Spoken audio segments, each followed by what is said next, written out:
Hello বন্ধুরা, আজ আমি বানালাম ডিম পোস্ত। তো এর জন্য আমি যেটা নিয়েছি সেটাই আমি বলছি।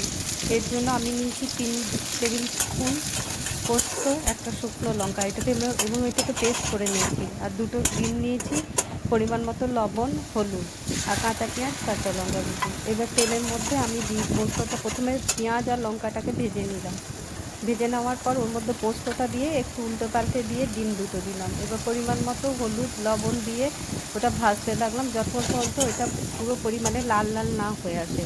লাস্টে যখন একদম ভাজা ভাজা হয়ে এসছে তখন নামিয়ে নিলাম এবং গরম গরম পরিবেশন করে খেলাম। আপনারাও একদিন বানিয়ে দেখুন, ভীষণ ভালো লাগবে এইভাবে পোস্ত খেতে।